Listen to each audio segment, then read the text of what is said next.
a model that I was actually thinking about, and I don't know if you guys ever watched the channel Hooked on Picking, right?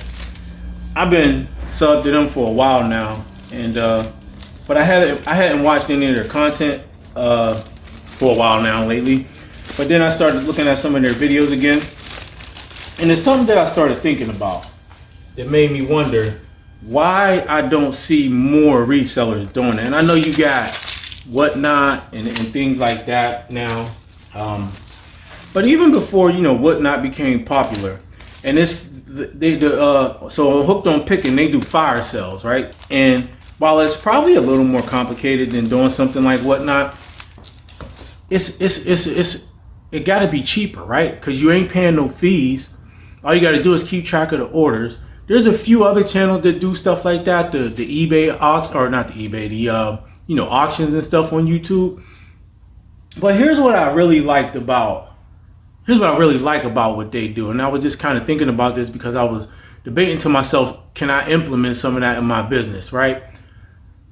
And maybe not so much the fire sale aspect of it, but I like the fire sales too, because they can get rid of a lot of inventory. They're not paying any platform fees. They're getting views on their channel, right? So they'll get a little bit of extra YouTube money too. I'm not sure how much, but I mean, it can't hurt, right? Some of those videos got a lot of views, man. But the main thing is the traffic that it drives. And I noticed that they always also will take a lot of that stuff. They'll do their unboxings, and they'll have stuff that they'll put in a fire sale, and then they'll have stuff that they put on their Hooked on Picking website. And so I like that idea of doing these unboxings, which brings in a lot of views, right? People love to see unboxings. It's entertaining.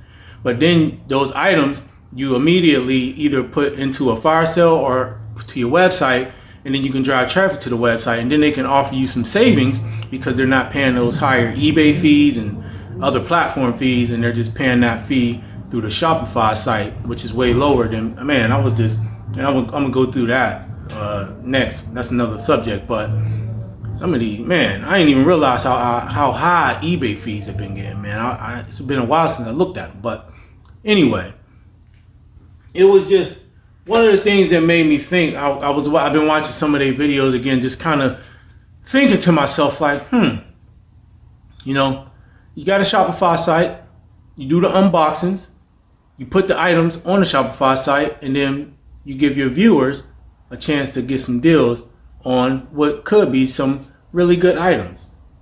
I'm just surprised that I don't see more YouTube resellers using that model. Seems like it works, Seems like it works. I know there's people that do unboxings and things. Some of them got websites, but I know that Hooked on Picking, they've been pushing that for a long time now. So like, that's their thing. They kind of got that thing dialed in. And it seemed like it's doing good for him, man. It seemed like it's doing really good for him. So I don't know. I think for myself, I was just wondering to myself, like, is that something that I could implement? Like, I don't know about the fire sale aspect of it, but even just getting specific types of inventory in, doing the unboxings on the channel, and then taking that inventory, putting it on the Shopify site, and passing off those savings to, viewers.